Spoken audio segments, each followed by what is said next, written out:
afternoon. I would like to call to order the Newport News Planning Commission meeting. I'd like to start by the reading the Planning Commission's creed and by my vice chair. Okay. The Newport News Planning Commission is mandated by state law, and its members are appointed by City Council. Section 15.2, TAC 2210 of the Code of Virginia states, in part, that every locality shall create a planning commission in order to promote the orderly development of the locality and environment. The statutory purpose is to improve the public health, safety, convenience, and welfare of the citizens, and to plan the future development of the communities. In serving the statutory purpose, the Commission invites the comments at the public hearing of its interested citizens of matters before it and welcomes your presence. Mr. Chair, I move that we adopt the agenda before us. Second. Okay, it's been moved and properly second. All in favor? Aye. Anyone opposed? Thank you very much. We're moving to the invocation by our very own Pastor Freddie. Father, we thank you for the opportunity we have today to serve one another. And so in our service, we ask that you would help us to be faithful and just. And we also ask that you would grant us your guidance and your wisdom in all that we do. In your name, amen. Amen. Now, pledge allegiance. Pledge allegiance to the flag of the United States of America and to the republic for which it stands, one nation, under God, indivisible, with liberty and justice for all.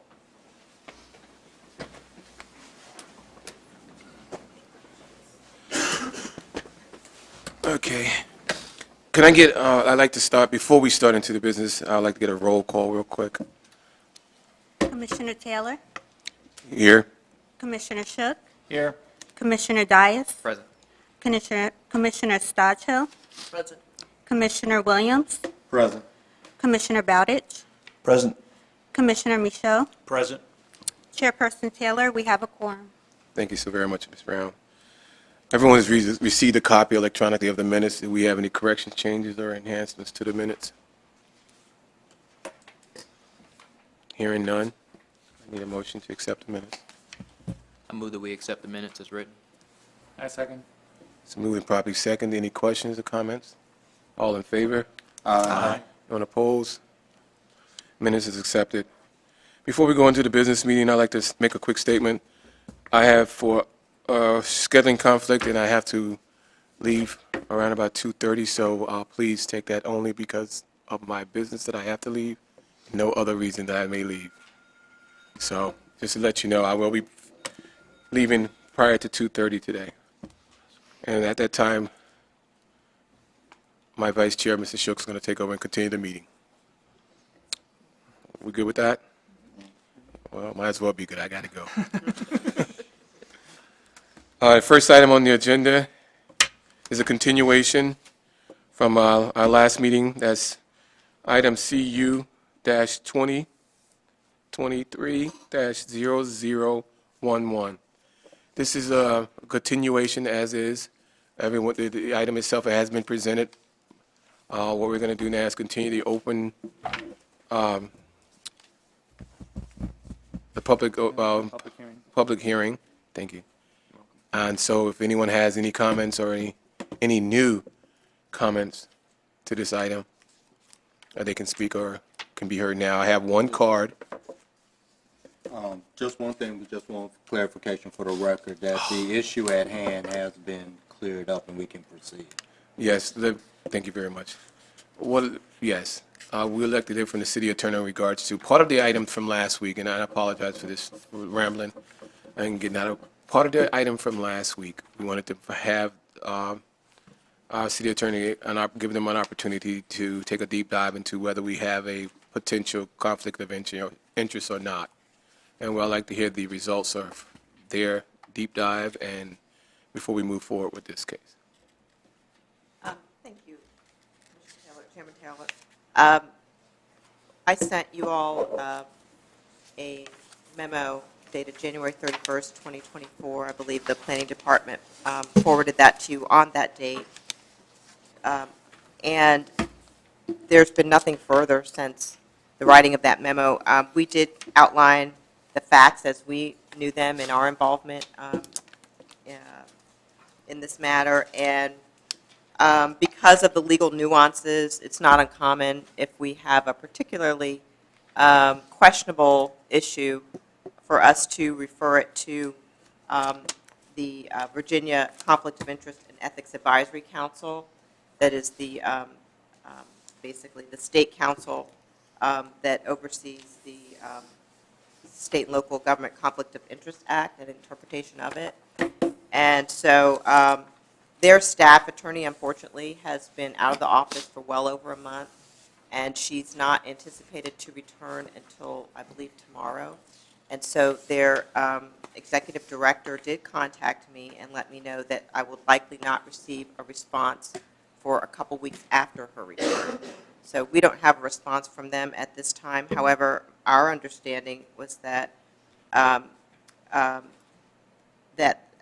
that the conflict issue might be moot because the person that was employed in this matter was no longer employed in the matter. And so we felt like because of that, you could move forward. There may or may not be conflict, but again, we were wanting to ascertain that. Correct. Thank you very much for that report. I'd like to add to that, the report that we received from the city attorney's office. We'd like to have that added as part of our notes, that memo that we received. May I? Yep. We're asking just, and certainly you can, because you all are the client and you would have to vote on that. But typically, what we provide you by way of legal advice information is confidential. But again, you are the client and you hold that confidentiality. And you can release that if you want to. So just wanted to make you aware of that. Yes, ma'am. All right, with that being said, any other more comments before I move on with the public hearing? I have one card before me now on this case. That's new. Any questions beyond to Lynn and legal? Chairman, are we going to include that document or not include that document? Yes, my position is to, unless there's an issue with that, to include that document. You would need to vote. So I open the floor. Thank you very much for that. I move that we incorporate the document from the city attorney discussing conflict of interest. Second. It's been moved and properly second. Any other questions or comments? All in favor? Say aye. Is it a roll call vote? We can do that. Let's do a roll call vote. Commissioner Bowditch, In support. Commissioner Stodhill, 4. Commissioner Michaud, 4. Commissioner Dias, 4. Commissioner Shook, For. Commissioner Williams, Against. Commissioner Taylor. 4. Motion carries 7-1. Thank you very much. So now we'll go back and continue the public hearing. I have a card from Mr. Bobby Ash. Please come forward, sir.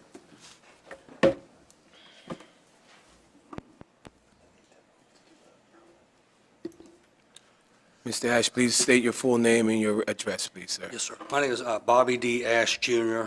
I'm one of the partners and owners of the BD Ash Incorporated, which owns 200 Arthur Way. And your address, sir. My address? Your address, sir. Yes. My personal address? Yes, sir. 1811 Calthrop Neck Road, Yorktown, Virginia, 23693. Okay, thank you, sir.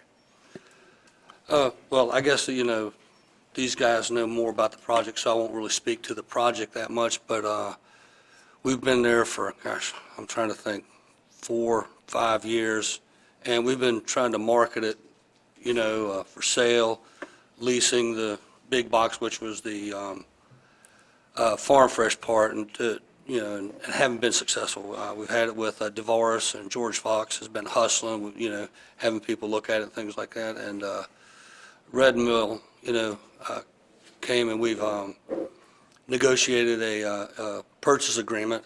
And the one thing that I want to say in their favor is everything is in that contract they've abided by to the T.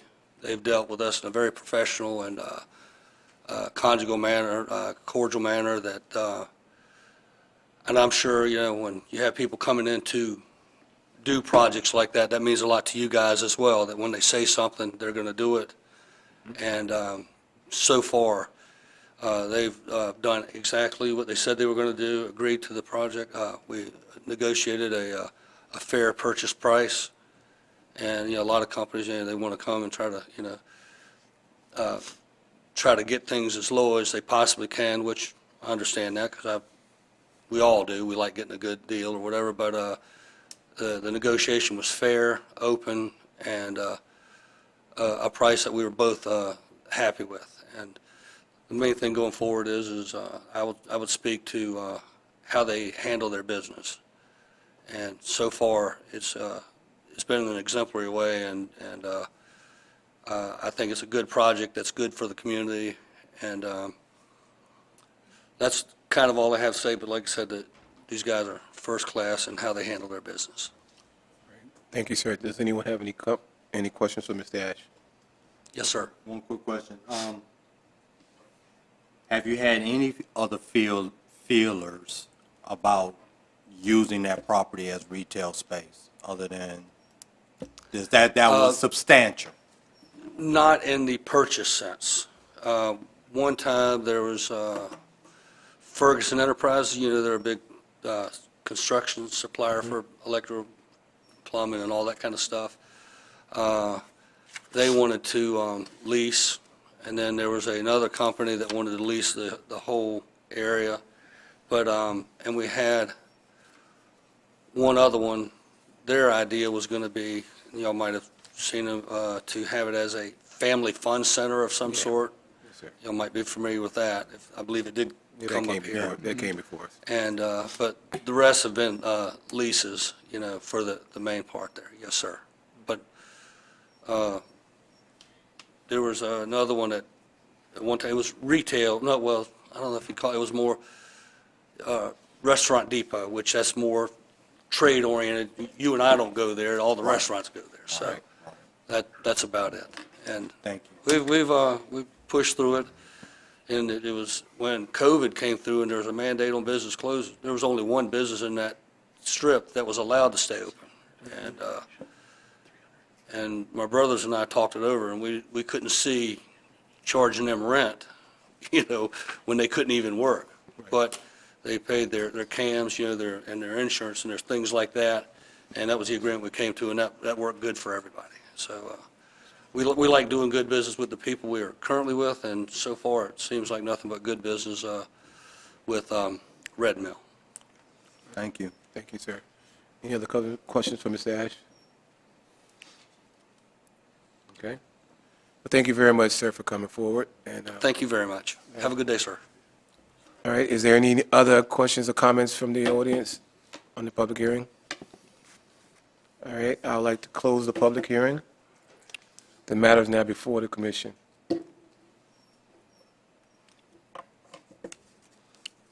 The matter is now before the commission. Okay. I move that conditional use permit number CU 2023 TAC 0011 be denied. I'll second it. It's been moved and properly second. Any other further questions or comments? We're going to do another roll call. Did you ask for comments? I'm Yes. sorry, I did. Or any other discussion? That's for discussion. Any other questions, comments, or discussions? Any further? I'd like to make a comment. I was sort of on the fence, I'm going to use that language, until Dr. Abrams came and spoke, and he made a really valid point. And we are always sort of tasked with the best and the best use for the property, and I think he made a valid point. It's a very large piece of property that, even though now it has an empty building, and but I think, as Newport News sort of moves forward in their planning missions, I think I'm not sure that's the best use. So that's my comment. Thank you. Thank you, Commissioner Salvo. Any other comments? Yeah, just on for my part, again, when you're talking about a property like this, you're basically going to assume that no retailer is going to be able to really inhabit that space.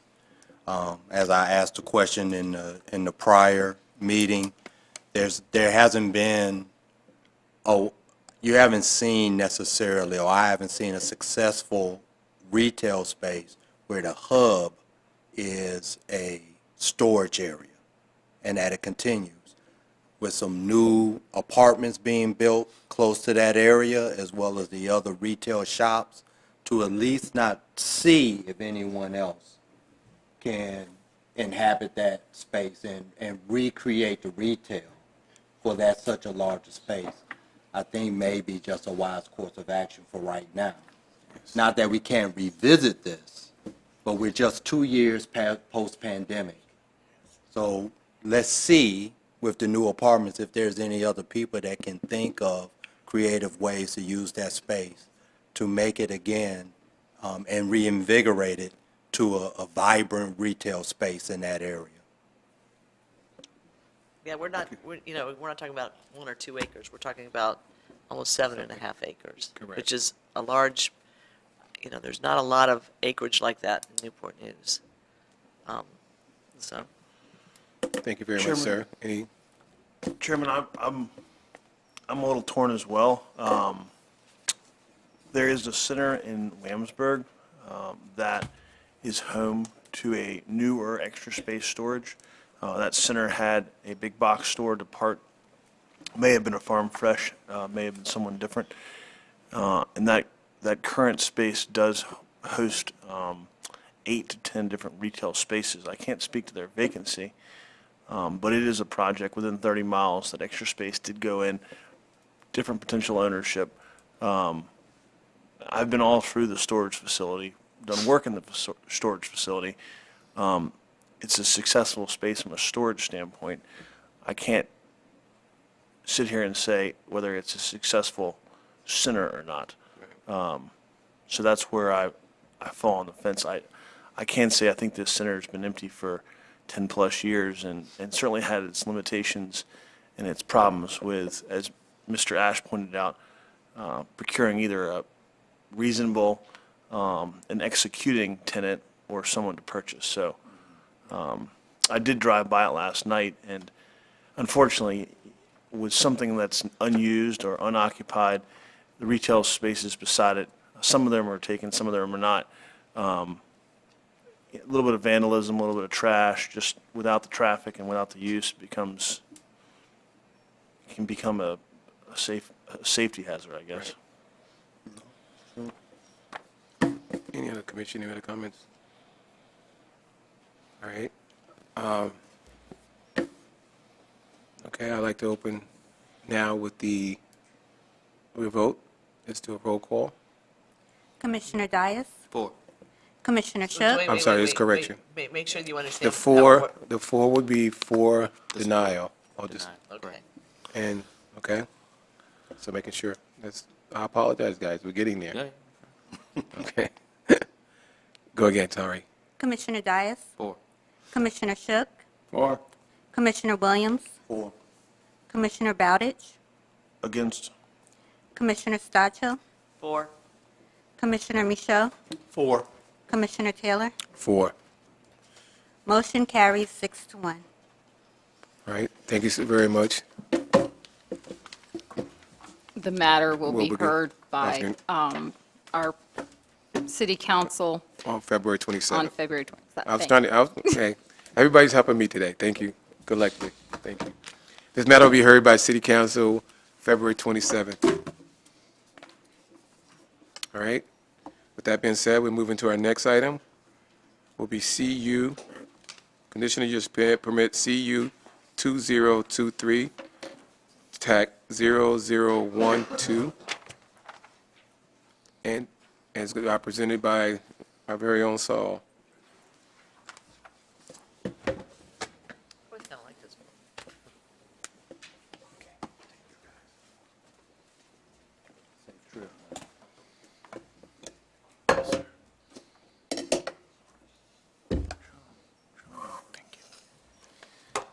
Good afternoon. Good afternoon.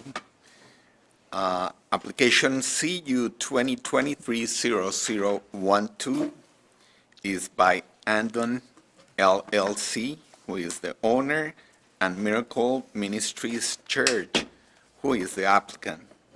They are requesting a conditional use permit for the operation of a preschool with child care as part of a community facility. The property is located at 472 Harpersville Road and contains .51 acres.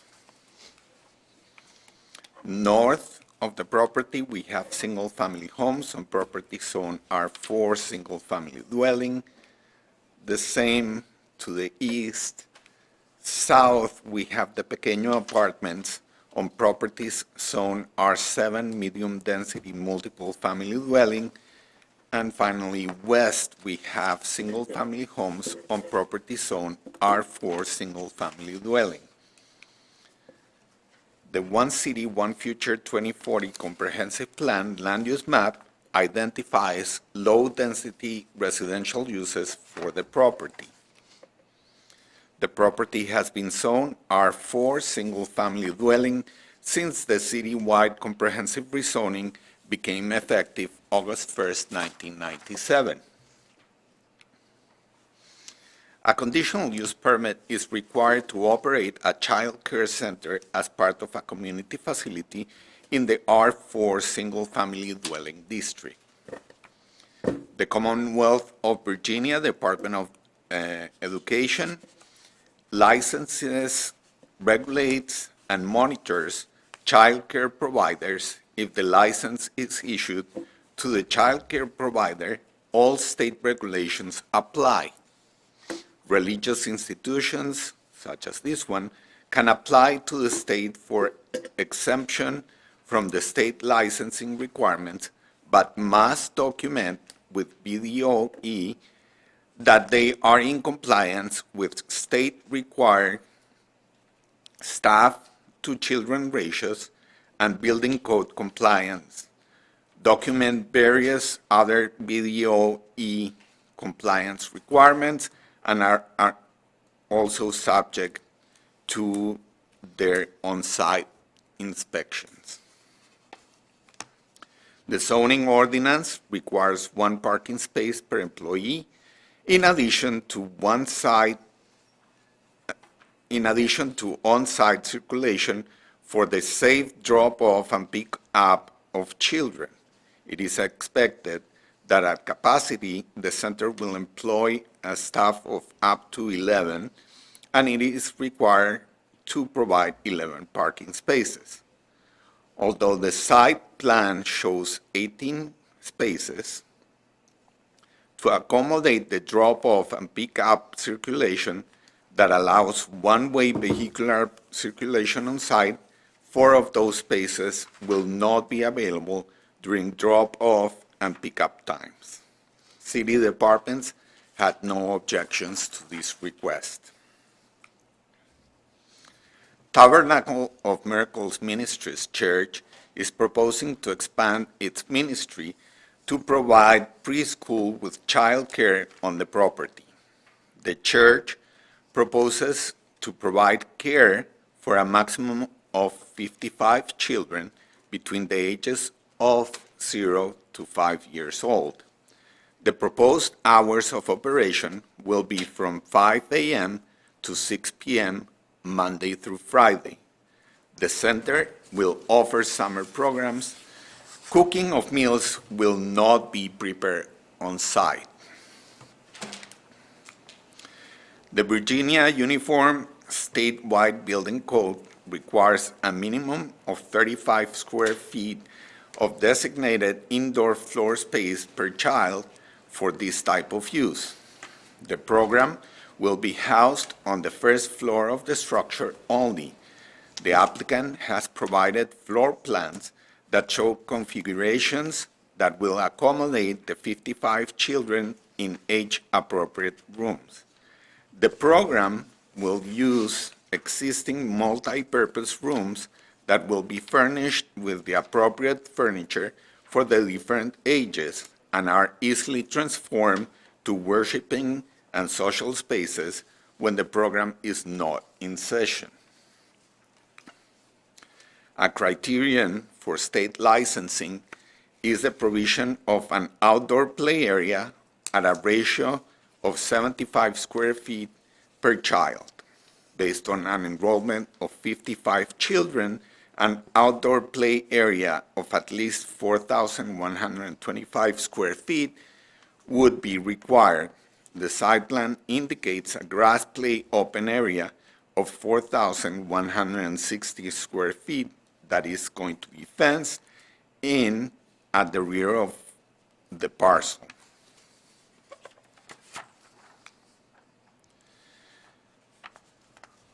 In conclusion, the new use will be no more impactful than the existing use.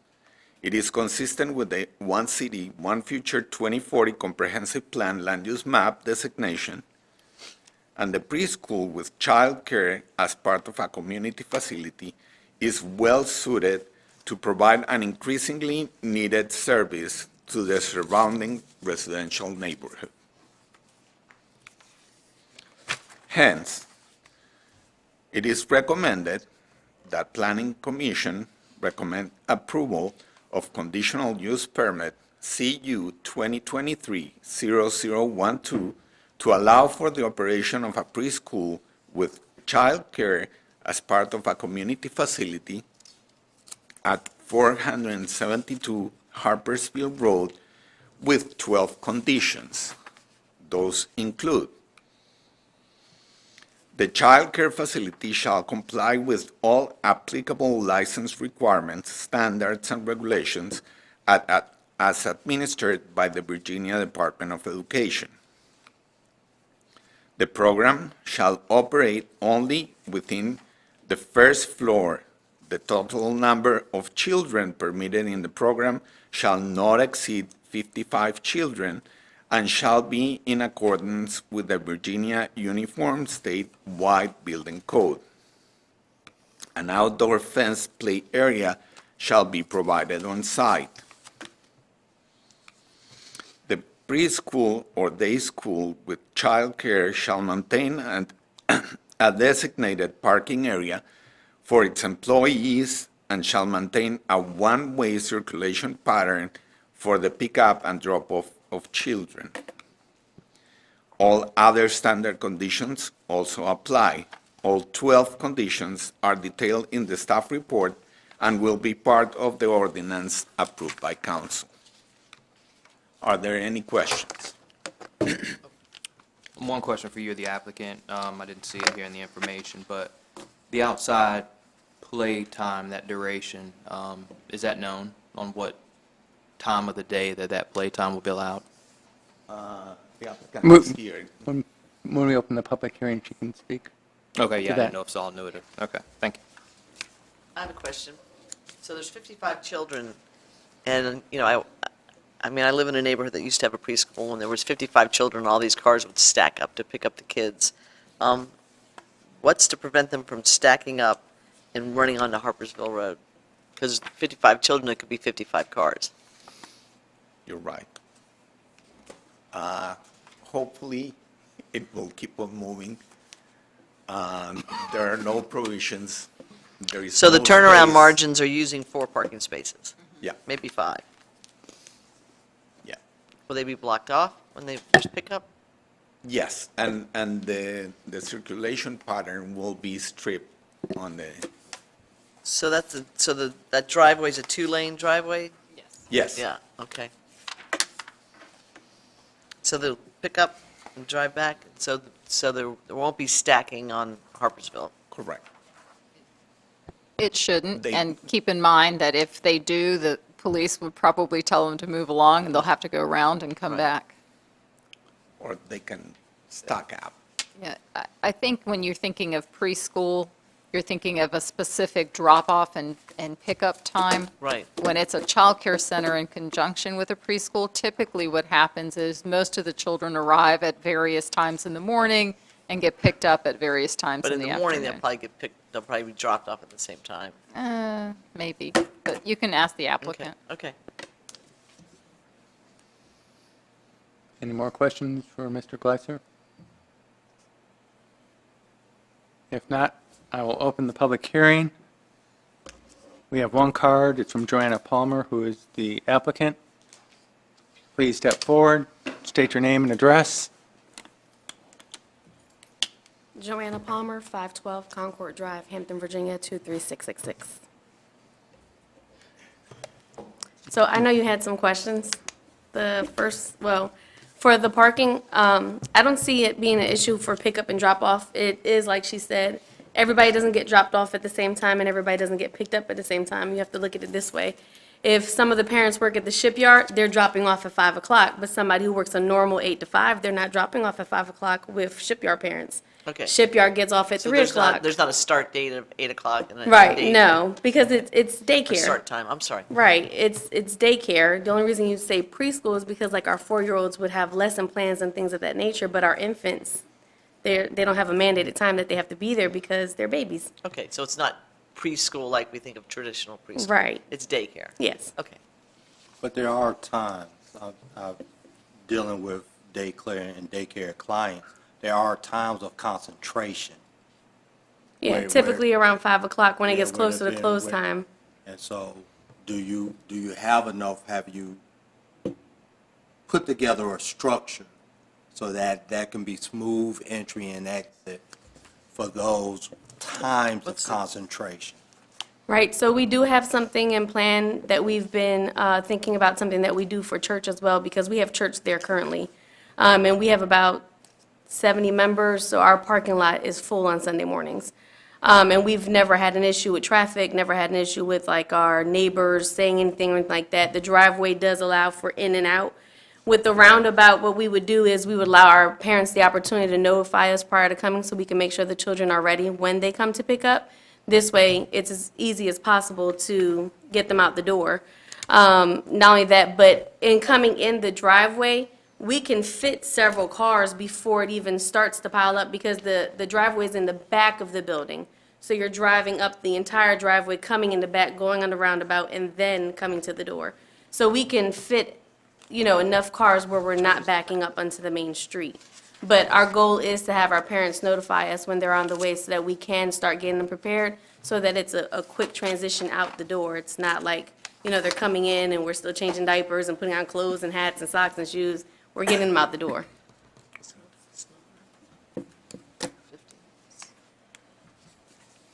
Yes, so my original question was regarding the recess or playtime outside.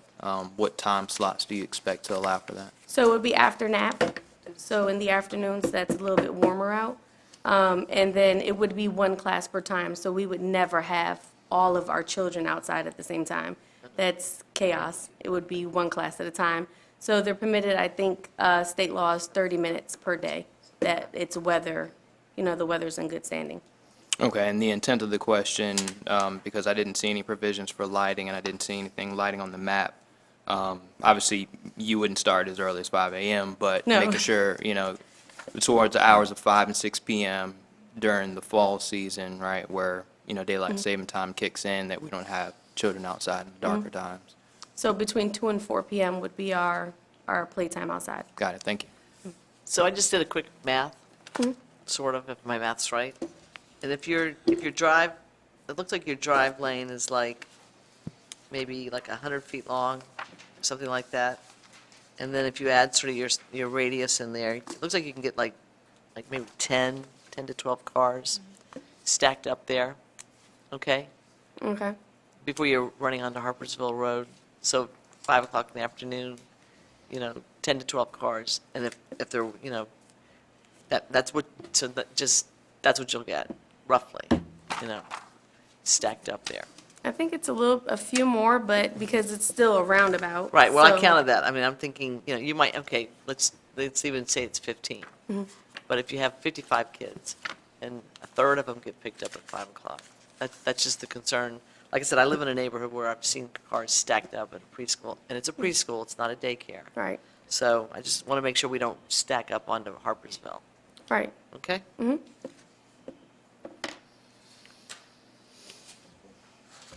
Have you received any, did you do any correspondence to any of the neighbors? Yeah, my Surrounding neighbors are fine with it. We've only been in the building since September, but they have small children as well, so when we do like youth events up there, like Hallelujah Night and stuff, their kids come over and play.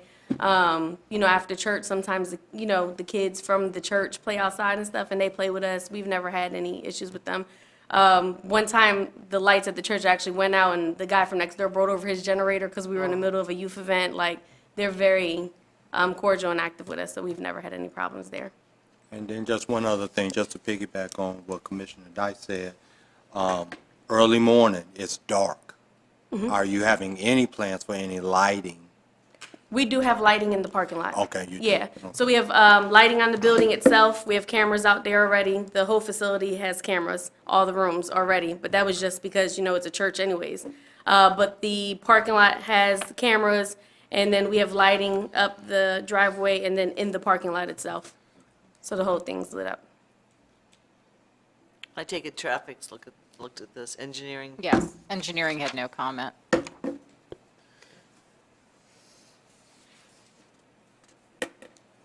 Any other questions for Ms. Palmer? If not, thank you. Thank you. Anyone else going to speak at the public hearing? If not, I'm closing the public hearing. So, discussion now on the application.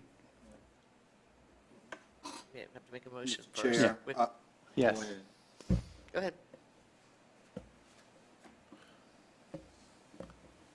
A motion that we move forward and open discussion. We have to make a We have motion to- first. We have to make a motion. I'll make a motion that conditional use permit CU-2023-0012 is approved. Second. Okay. Now that we have a motion, discussion? Is there any discussion? Yeah, the only thing I'll say is I did have concern about the traffic, because I know, when people want to pick up their kids, when everybody comes together on the road, they're gonna want to get in there as fast as they can and get out. So, if people see that your drive lane is full, they're just gonna, the natural tendency is just gonna sort of stand on Harpersville Road and wait in line. So that's my only concern. Any other discussion? If not, call roll. Commissioner Williams, 4. Commissioner Bowditch, 4. Commissioner Stodshill, 4. Commissioner Michaud, 4. Commissioner Dias, 4. Commissioner Shook. 4. Motion carries 6-0. And this will be heard by City Council on February 27th? Okay. Thank you. Next on our agenda is plan amendment,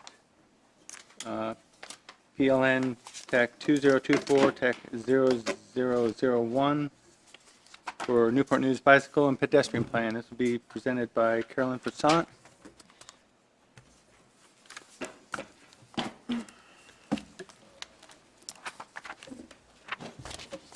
Good afternoon. Good afternoon. I'm very happy to be here today to present an overview of the Newport News citywide bicycle and pedestrian plan for your consideration with respect to your recommendation to City Council for adoption.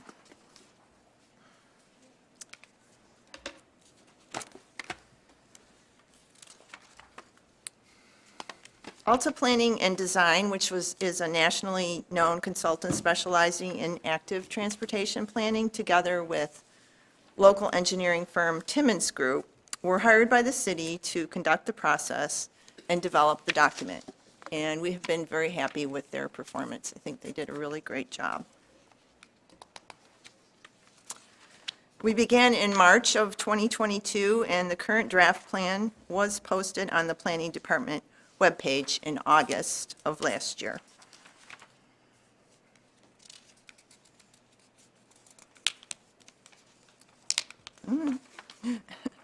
There are 5 components to the plan, which include the introduction and background, the physical network recommendations, policy guidance, and implementation strategy and appendices.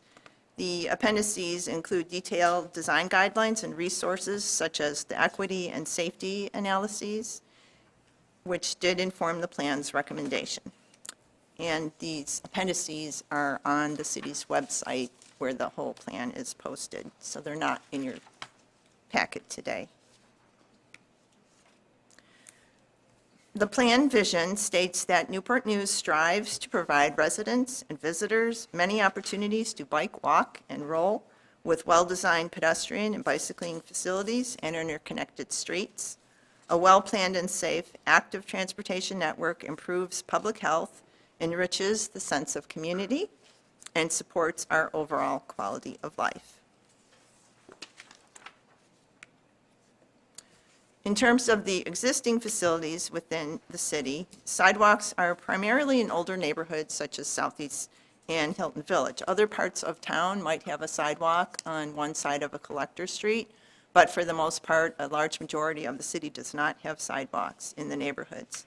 We do have about 20 miles of shared use paths, which are defined as being a minimum of 10 feet in width, located within the street right-of-way and preferably separated from the street.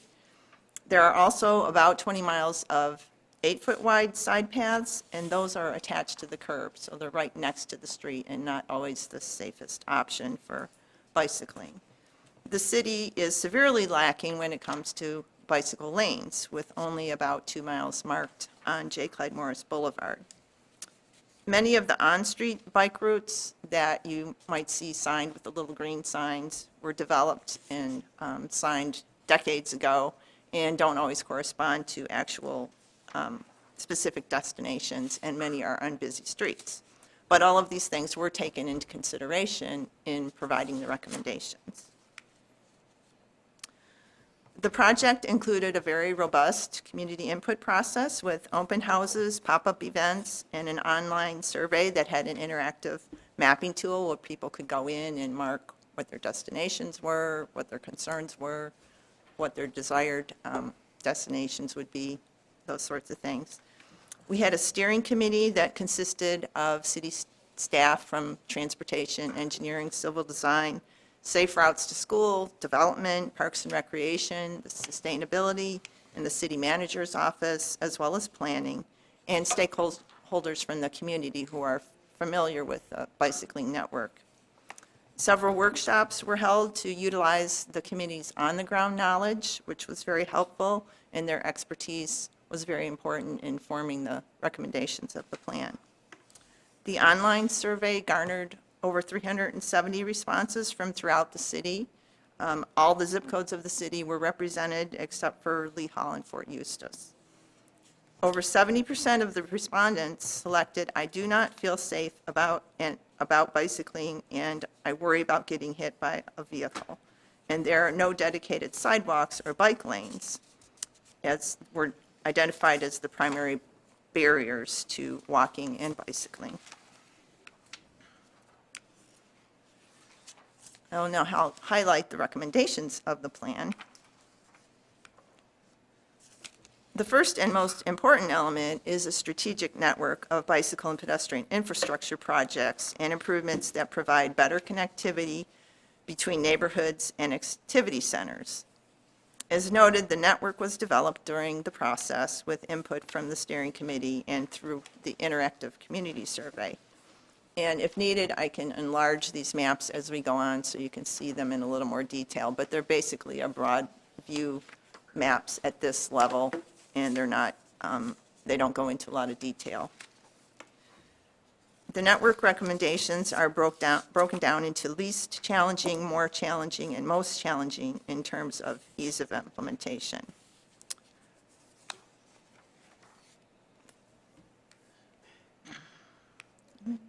Doesn't want to move for me. Okay.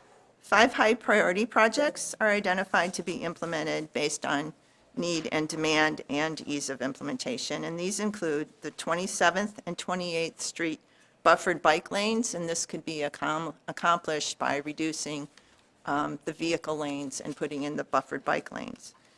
Main Street complete street profile, which again would be reducing vehicular lanes, including a center turn lane, and buffered bike lanes and sidewalks.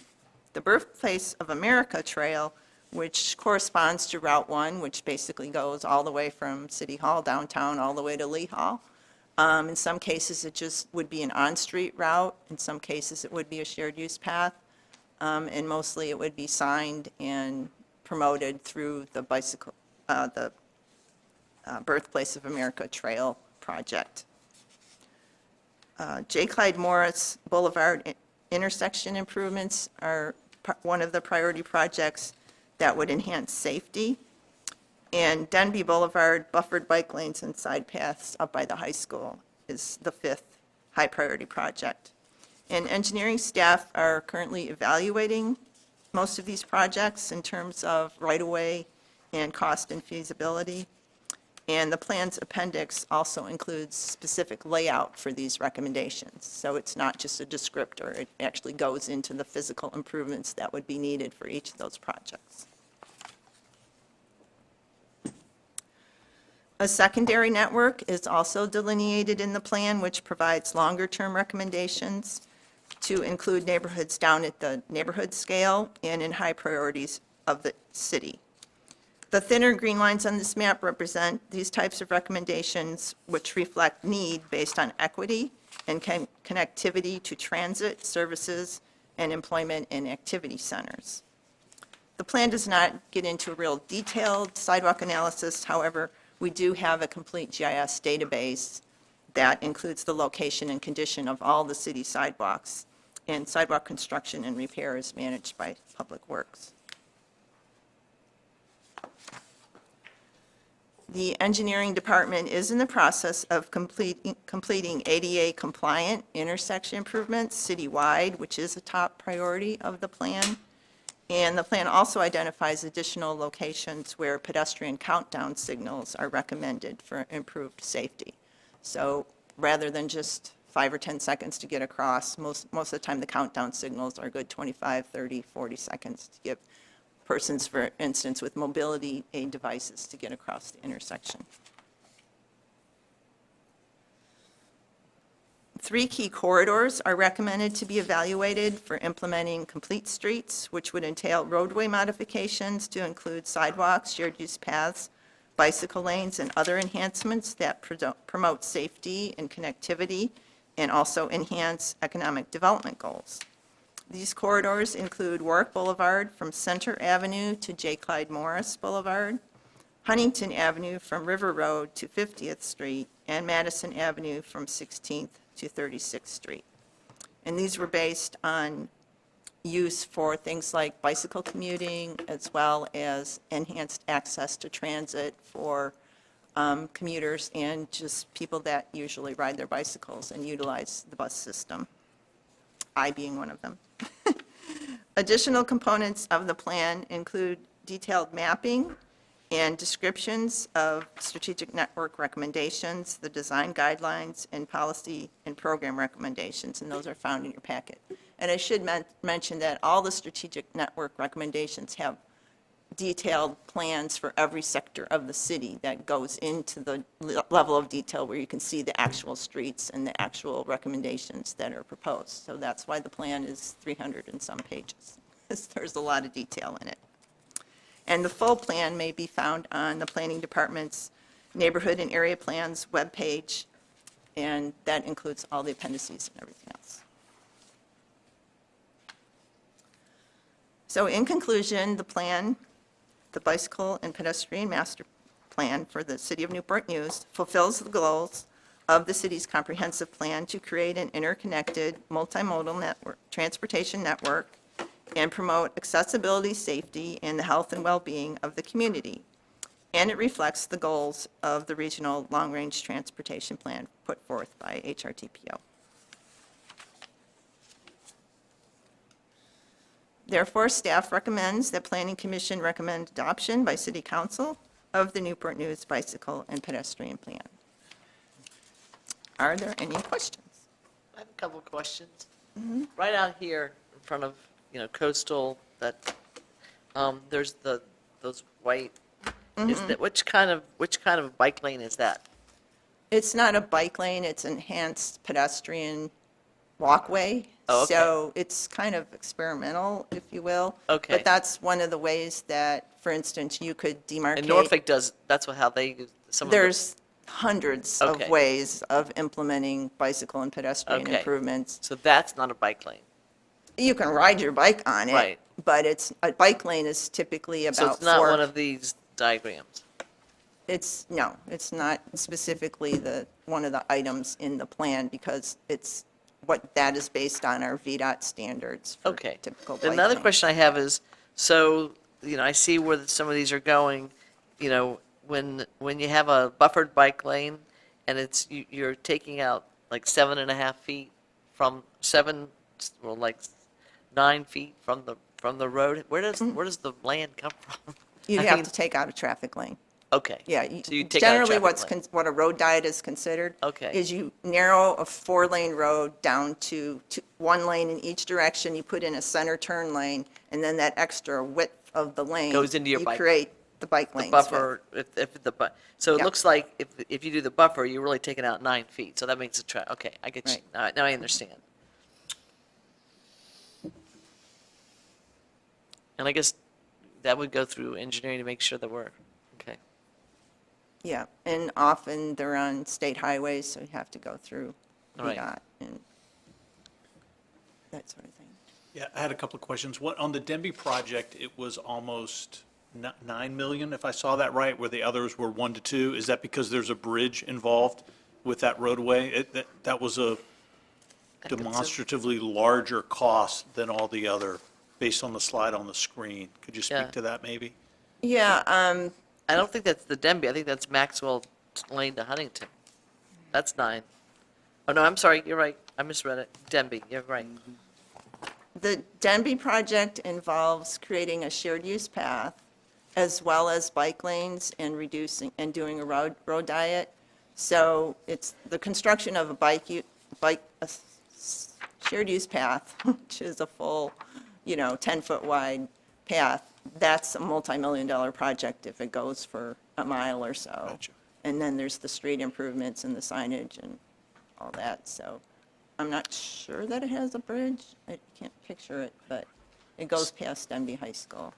So the one, going back to that question, the bike route that goes from Maxwell Lane to Huntington, 9 miles, what kind is that? That's the Birthplace of America Trail.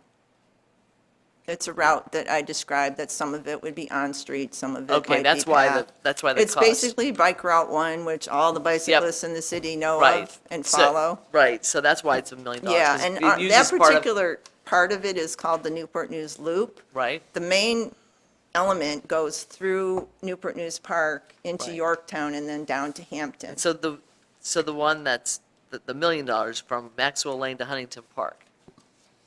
That's probably mostly signage at this point because it's already existing streets. Right, and so they're using the street, you're not taking a lane, Right, you're not taking. yeah, exactly. Okay, So just to confirm, the implementation of the plan would use existing traffic lanes or existing easements, but no eminent domain action to, I don't know that engineering would put forth eminent domain. I wouldn't rule it out entirely, but that would be, require a community input process and a study and all of that. But from what I've been told, there's really very few places where we could take excess right away because we have so many open drainage ditches next to the roads, for instance, in the northern part of the city. And it would be very difficult to move those over or put them in pipes or whatever, it'd just be cost prohibitive. So in a lot of cases where you don't have sufficient right-of-way, you're really looking at an on-street situation, which is called a shared lane, where you do the little sharrow markings. And that is only really done on streets that are low traffic volume and low speeds for safety reasons. But it is a way of notifying, vehicles that there will be bicycles on the road. It doesn't solve the pedestrian access element, however. thank you. and when you did the public input process, did you do it throughout the city? Okay. We had public open houses at Downing Gross, Main Street Library in Denby, and then we had pop-up events at the Piggly Wiggly and at the city center, and then we had the online survey as Okay. well. And just to speak to that, I was at one of them, and I think the only concern that the residents had, and I'm speaking only right now the southern part, southeast community, is that we're starting to see a lot of traffic on Jefferson and a lot of traffic on Madison. I see it is addressed in here. And we also question about having the bike lanes on one lane, on one-way streets, 27th and 28th Street. What would that look like? And so, have they, I assume they have taken that feedback, because I do see it. Yeah, it's, again, if you're talking about doing a road diet where you would reduce the lanes, you'd have to really look at your traffic volumes and your timing and things like that, and also get community input. A lot of times it's experimental to a degree. You can remove a traffic lane and stripe it for a bike lane and try it out for a year or something, and if it's an absolute failure and there's problems with vehicular circulation, you go back and you stripe it back the old way. But there's ways we have to implement some things in order to get the community moving forward and having the opportunity for active transportation, because right now we're not doing anything. Right. So there might be some sort of pilot project, if you will, throughout the city to move that forward, and there's also, driver education that needs to come into play. No, I think it's great. But, yeah, What'd you call it, a road diet? yeah, road diet is when you take out a lane and put in bike lanes, things. I'm looking forward to the Huntington Warwick Avenue corridor having access Yeah, eventually, because a number of people could bicycle to the Yep. shipyard if they felt more safe getting there. Right. And yeah. currently, there Go- are no and lanes, and if Right. you're on the sidewalk, you're violating Typically, yeah. requirements because you can't bicycle on the sidewalk if you're over 13 years of age. And plus, Guilty. people just playing, kids playing on the sidewalks, and then all of a sudden you see a bike going down real fast. We don't go that 'Cause it's fast. just- Where on Madison, I see Oh, some yeah. people Yeah, just, right. they hitting the sidewalk, they're not necessarily going in the street, so. Yeah, well, Great. when there's no safe alternatives, you end up on the sidewalk, unfortunately. Carolyn, I appreciate the presentation today. I know you've hit on a couple of items particular to the implementation of these dozen-plus projects. In terms of a timeline, obviously the timeline working with Timmons and staff was to finish in February and to go before City Council. Any kind of just quick summary of what it would look like to actually implement some of these projects, 2 to 3, 5 years?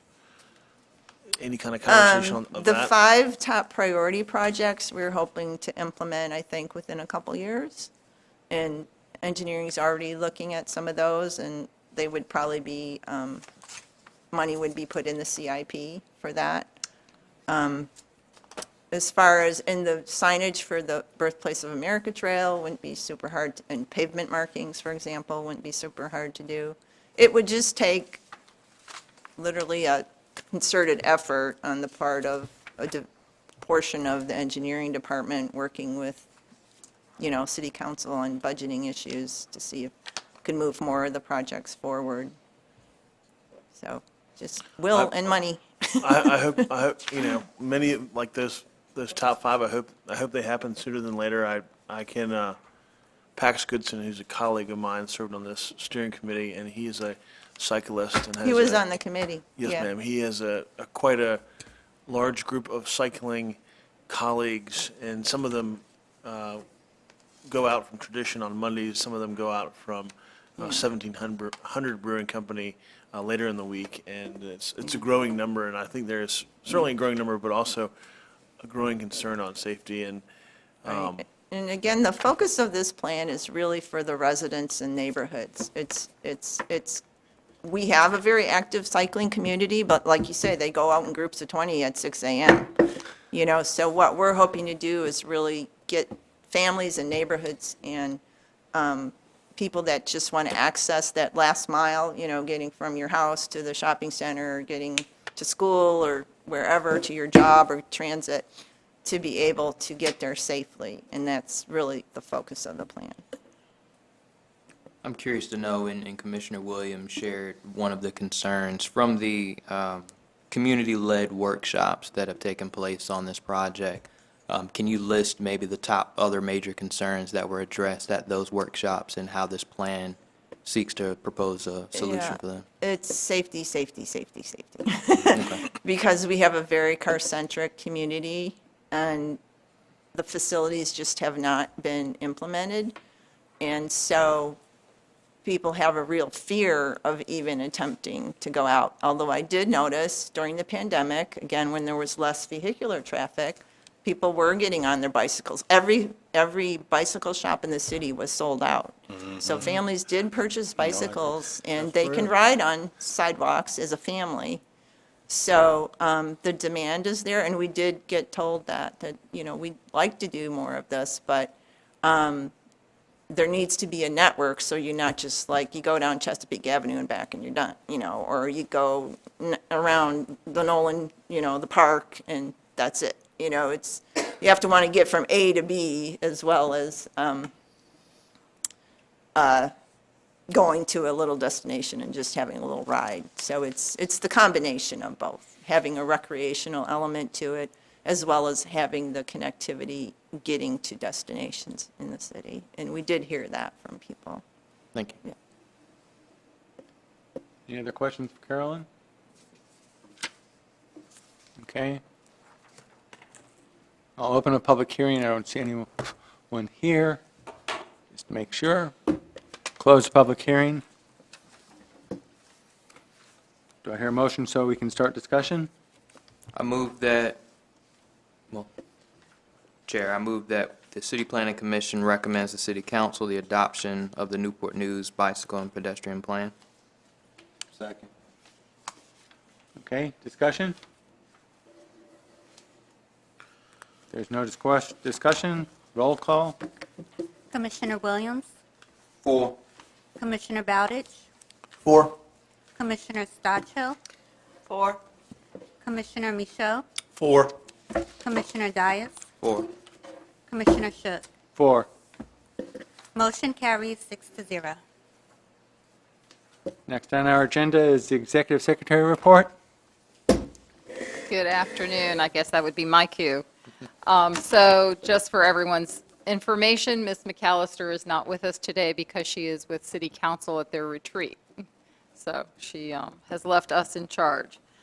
So before you, the Planning Department is requesting that the Planning Commission sponsor a rezoning for several properties located between 16th and 18th Streets along Ivy and Madison Avenues to bring the properties into conformance with the comprehensive plan. On January 25th, 2024, a community meeting was held with the property owners to explain why a rezoning was necessary. And before you, you have a memo that's been drafted. I hope you've had a minute to read through that. I'll entertain any questions, but if you so are inclined, a motion would have to be made and a vote taken to sponsor the rezoning. Quick question. Yes, sir? Just want to confirm that this rezoning does not include any type of taking of property or anything as part of this process. Correct. It's not, it won't change any of the property owners or the property lines that are currently on the ground. It is just looking to rezone it. Currently, it is zoned R8. And question from my understanding, I apologize. When you refer to the Planning Commission sponsoring a rezoning, what does that really entail? So you would initiate the rezoning versus having a property owner come before you to ask for rezoning. There's several property owners in this block, so to speak, and they have intermittently come to us, but we felt that it was more cohesive to do it as the whole block versus having one or two come before you each time. And each of the owners has been notified, obviously. Yes, we've notified them of the community meeting. We had several people come to the community meeting where we discussed the various options, and they were supportive of a rezoning request. What's the reason this is becoming, this It just doesn't, it doesn't conform to the comprehensive plan. You have single-family residential uses in a high-density, multiple-family residential district. It doesn't conform to what's on the ground. But there's single family, like right next to, where it stops, there's 3 little houses, and there's houses behind. I'm sorry. The rest of that is zoned R4, Uh-huh. which allows single-family. Mhm. R8 does not. So we're just bringing that into conformity Correct. as R4. As it's currently being used. As it's pretty much. And if anybody wants to redevelop it, you couldn't redevelop it as R8. You don't have the land mass. Right. And again, when you spoke to the citizens and the property owners, everyone was in agreement once explained. Yes, everyone that was at the meeting, I can't guarantee you that every single person was at the meeting because I don't know.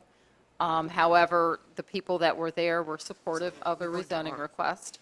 And there's some vacant property along that block. If you look at the aerial, you'll note that there's a lot of vacant property. So it's going, they want Mr. this. Chair, I'd like to make a motion I'd like to make a motion that we sponsor this rezoning application for the properties located on Ivy Avenue and Madison Avenue and on 18th Street as presented to us for rezoning. Second. Okay? Any discussion? We getting everything straight, huh? If there's no discussion, roll. Commissioner Bowditch, 4. Commissioner Stochel, 4. Commissioner Michaud, 4. Commissioner Dias, 4. Commissioner Williams, 4. Commissioner Shook. 4. Motion carries 6-0. Okay. Okay, thank you. And we will bring that forward as soon as possible. Meanwhile, we have no cases for the February 21st meeting, and what is your pleasure? I'd say that we cancel that meeting. Go ahead. And so, quick question. Yes, sir? I know we're supposed to be doing like review and update Yes. on the plan. When is that scheduled for? That's later in the year. We're also waiting for one more member to join your group, so we will probably wait for that to happen and hopefully start that process. Thank you. Everyone agree not to meet? Yes, sir. Okay. And that concludes my report. Thank you. Do we have any committee reports? Any unfinished business? Any new business? Not. We're adjourned.